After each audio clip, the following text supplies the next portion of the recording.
दिनैनि बे independence day आव जों अलरेडी दहाय जेब्ला जों फ्लैग हस्टिंग खालामदों बे समाव जोङो बे इंडिपेंडेंस डे नि फंनैसो बिबुंथिखौ आं लाखिदोंमोन आरो जों बेखौ खोनाखाबाय दा बेहाय इंडिपेंडेंस डे नि अननाय आरो सिबिनाय गोजोननायखौ बयनोबो आगाव हरबावबाय बे इंडिपेंडेंस डे आ बियो मोनसे हिस्टरी जोंनि इंडिया भारत हादरनि थाखायहाय गोबाङानो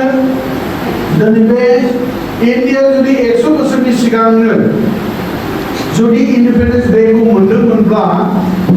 मोनोमोनब्ला दिनै इंडिया बहानिफ्राय बहा सौहैसिगौमोन अके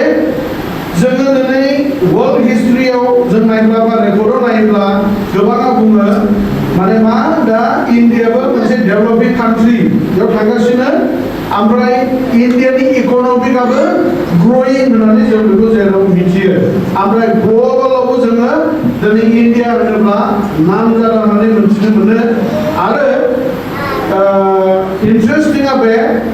वर्ल्डनि हाइएस्ट पपुलेशन कान्ट्रिया बबेमोन सोरबा गोसोआव दं चाइनामोन खिन्थु इन्डियाया चाइनाखौ क्रस खालामबाय आरो ओभारटेक अर्थात इन्डियाया वर्ल्डनि हाइएस्ट पपुलेशन दं दा बे 79 इयार्सआवनो इन्डियानि जिबायदि डेभेलप जादों मानसिफ्रा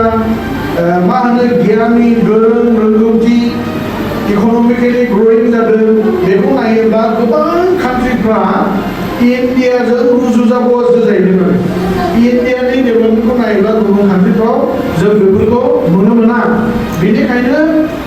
गोबां समावहाय जोङो बेखौ होननाय खोनायोखि मा होनो इन्डियाया जुदि 20 बोसोरनि एडभान्स सिगांनो जुदि इन्डिपेन्डेन्स मोनोमोनब्ला दिनै इन्डियानि इक'नमिक बा इन्डियानि डेभेलपमेन्टआ बेबायदिनो जागोन स' एनिवे बे इंडिपेंडेंस डे नि गेजेराव जोङो फोथायारि बिसारसिफोर जानायखाय जों दिनै माबायदियै बे उदांस्रि जानायनि जारिमिना दिनै जोंनि जिउनि उदांस्रि जानायजों माबोरै गोरोबो अर्थात जों बे इन्डियानि उदांस्रि जानायाव जों नुयोखि कालचारेलि पलिटिकेलि इक'नमिकेलि सशियेलि बियो मा होनो जेब्ला इंडिपेंडेंस मोनदों बे समावहाय फ्रीडम जादों माने बेखौ बर'आव मा होनोब्ला उदांस्रि जादों मिथिबाय दा अब्ला जों फोथायारिफोरनि आत्मिकनि उदांस्रिया माबायदि जादों आरो माब्ला जादों अर्थात बेखौ लानानै फंनैसोल' आं बेखौ बुंनो गोसो जादों जे गैलासिनि 5 अध्याय 1 पदखौल' आं बेखौ फरायगोन बेवहाय होनदोंखि गहोजानायखौ लाखिफ्लाय मा गहोजानाय बियो बाय द वे जायफोरा जि पिजिनिफ्राय फैदों साबा नानिमुखौ आं बुंदों नोंसोरखौ वेलकाम खालामनाय जाबाय फैनायनि थाखाय आं जोंनि भारत हादरनि उदांस्रि जानायखौ लोब्बा लाखिनानै जों मानसि हारियाबो सानसे समाव सोरनि बन्दियाव दंमोन आरो सोरनि आन्दाराव दंमोन खिन्थु दायो जों माबोरै जों उदांस्रि मोनखो जों फोथायारिफोरनि थाखाय उदांस्रि मोननायखौ डाबल होननानै आं बुंनो लुबैदों आरो डाबल उदांस्रि मिन्स मोनसे जाहैबाय भारत हादरनि थासारि भारत हादरनि जों सासे मा होनो सिटिजेनशिप अर्थात भारत हादरनि जोङो सुबुं जानानै जेरै जों उदांस्रिखौ मोनबाय बेबायदिनो जों फोथायारिफ्रा दिनै जोंनि आत्मिकनि उदांस्रि मोननायखौ जों बेयाव खोनासंनो मा दिनै जोङो जेखौ मोनबाय बेनो गहोजानाय ख्रिस्ट'आ जोंखौ गहोबाय बेनिखायनो गोग्गोमैनो गसंथा आरो लेंबैनायनि जुंगालाव दाखाबथा जाफिन that means नैबो ओरैबायदि होननो नागिरदों कि जोङो जेखौ गहोजानायखौ मोनबाय बे गहोजानायखौ जोङो गहोजानायाव नांथाबनानै थानो थिनदों जोंखौ हमथानानै थानो थिनदों आरो जोंखौ गसंथानो थिनदों ओमफ्राय जों आरो जेनिफ्राय बहो जाबाय जों बेयाव थांफिननानै जेन' जोङो आरो थाथाब जाया बिनि मिनिङा आरो हमना लादो दिनै इन्डियानि इन्डिपेन्डेन्स डे दिनै ब्रिटिशआ इन्डियाखौ रुल खालामदोंमोन सासन खालामदोंमोन माब्लाबा माब्लाबा नोंसोर फिल्मफोर नायब्ला नुगोन नामफोरखौ आं गोसोआव गैया खिन्थु बै समनि इन्डिपेन्डेन्स डेआव अर्थात माब्रै जों भारतआ उदांस्रि मोना लाख लाख मानसिफ्रा दिनै जिउ गारनांदों गोबां न'खराव दिनै मानसिफ्रा थैनांदों माबायदि खस्थ'यै जे जों माब्रैबा ब्रिटिश रुलिंनिफ्राय जों बह'जानो मोनगोन दा मोनबाय हामबाय मोजां जाबाय आरो इन्डियाया गावनि आथिंजों गसंनानै दिनै डेभेलप जाबाय नाथाय बे उदांस्रिखौ जुदि जोङो दिनै लाखिनांगौब्ला जों माबायदि मावनांगोन खिन्थु नोङो जुदि उदांस्रि मोननानैबो नों जुदि बै ब्रिटिशनि सिङाव थाफिनोब्ला ब्रिटिशआनो नोंखौ आरोबाव जुदि रुल खालामफिननांगौब्ला होमब्ला मा जागोन नों उदांस्रि मोनब्लाबो नों आरोबाव बिसोरजों नोङो गादबफिनजागोन बिनि मिनिङा आसा इन्डियान इन्डिपेन्डेन्स डेनि स्ट'रिखौ दोनथ'नानै आं दा बिटिसिनि खोथाखौ आं बुंनो नागिरदों जों बड'लेण्डआव दं नालाय जोङो दा नुबाय थादों दा इलेक्सन फैबाय थागासिनो दङ बेयाव जों बायदि रोखोम पलिटिसियानफोरनि रायलायनायखौ नुदों जों मिथिगौ जोंनि बिटिसिआ 6 शेड्युलाव जोङो बड'लेण्ड मोनबाय होननानै बुंदोंमोन जोंनि हारि माहारिखौ जों गावनो दाना लानानै जोंनि मानसिखौ जोंनो साकरि सोनानै जोंनि मानसिखौ जोंनो दैदेननानै थाखा फैसा रेभिनिउखौ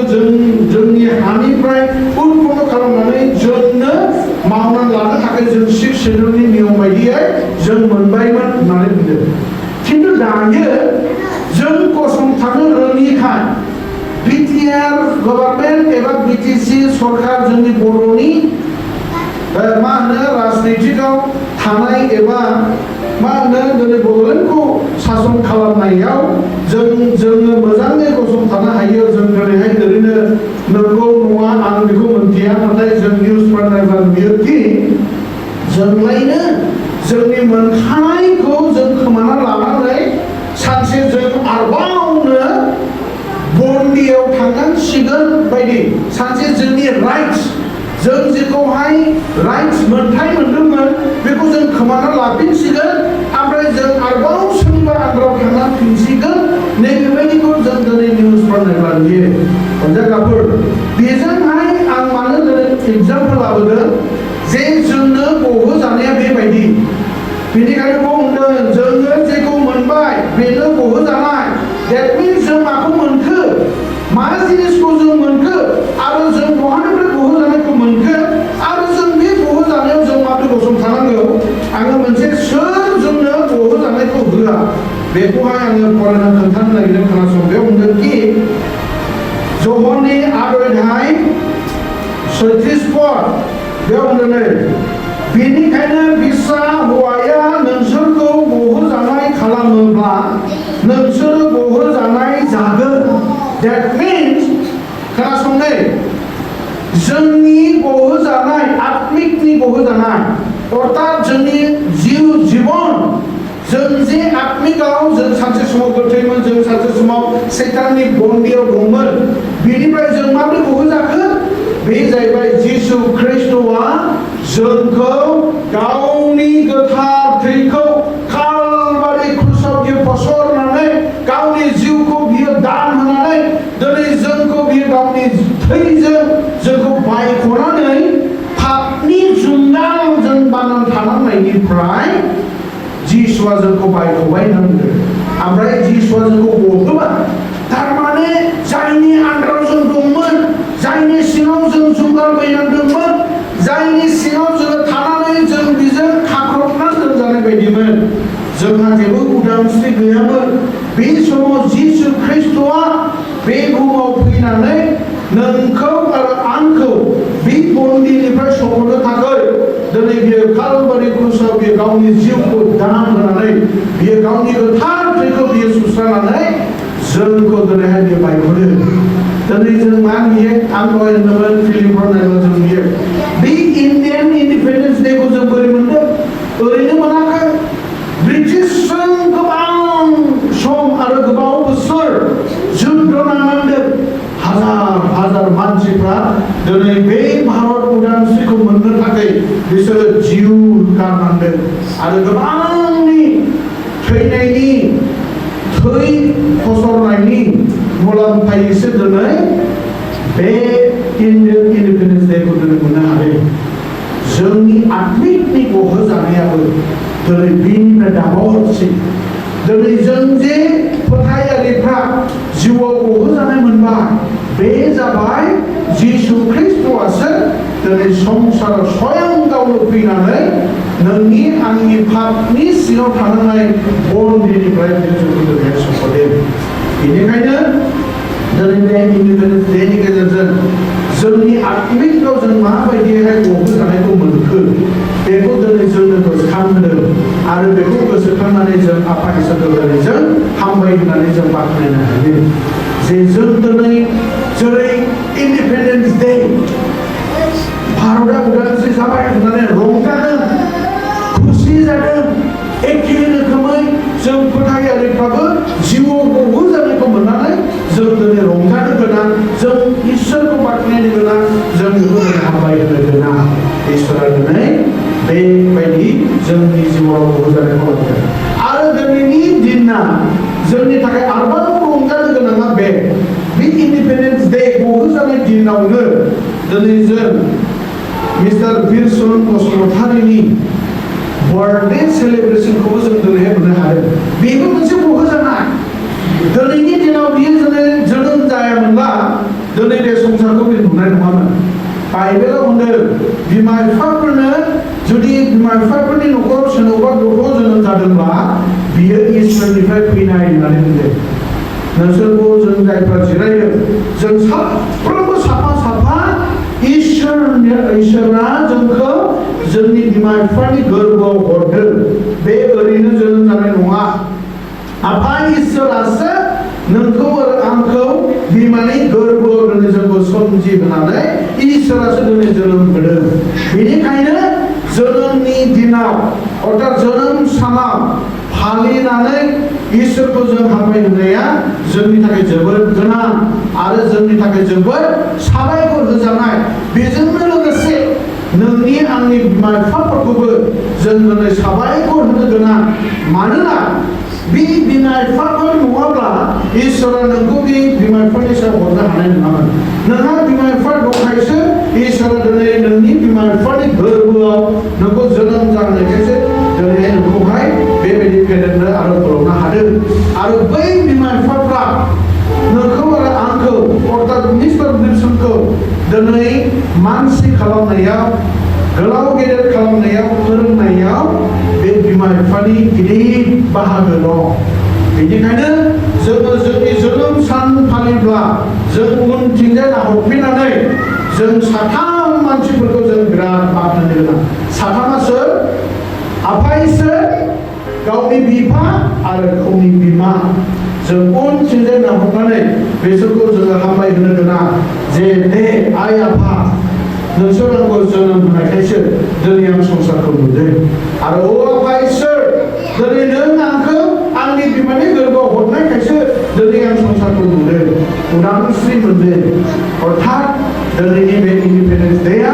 जोंनि थाखाय बिराद गिदिर मोनसे आफा इसोरखौ हामबाय होनो गोनां आरो रंजा खुसिजों जों दिनै इसोर आफाखौ जोङो बाख्नायनो गोनां। आङो मोनसे बे मा होनो बार्थडेनि थाखायहाय मोनसेल' पद फरायनानै आङो दोननो सानबाय। दिनै 100 गिफ्टफोरनि 118नि 24 मा होनदों? बेयाव होनदोंदि बेनो खर'जों थिग खालामजानायनि दिन जानाय दिन अब्ला जोङो बेयाव रंजानानै खुसि जानो। थारमाने सासे मानसिनि जिबनाव जोनोमनि दिनखौ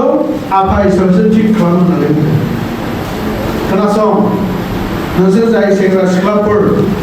दाबो हाबा जायाखै बेखौ मोनथिथ'नाय नङा। नाथाय जों जायफ्रा हाबा जानानै गथ' गथाय खांबाय जेब्ला बिमानि गोरबोआव मानसिया थायो जोनोम जायो अर्थात सोमजियो बे समाव डक्टरनो देखायबाय थायो। डक्टरफ्रा टेस्ट खालामनानै ओरै होनो 9 मास सानबा 9 मास ग्रोब 9 मासनि 1 थारिख होनानै डक्टरफ्रा डेट हरो खिन्थु गोबां समाव डक्टरफोरनि डेट बायदि जाया सानसे एबा साननै हेर जायो बेजोंनो बे बाइबेल कर्टआ प्रुफ जे ओरैबायदि होनदों बेनिखायनो जे फोरबोआनो जोनोम दिनखौबो थिग खालामो फोरबोआनो थैनायनि दिनखौबो थिग खालामो फोरबोआनो हाबानि दिनखौबो थिग खालामो बे मोनथाम डेट फिक्स खालामग्राया डक्टर नङा नों आं नङा बिमा बिफा नङा नाथाय आफा इसोरनि आखायाव आफा इसोरासो बेखौ थिग खालामो बेनिखायनो फोरबोनि थिग खालामनाय दिनखौ जों खुसि जानो नांगौ दिनैनि दिनाव जोङो मिस्टार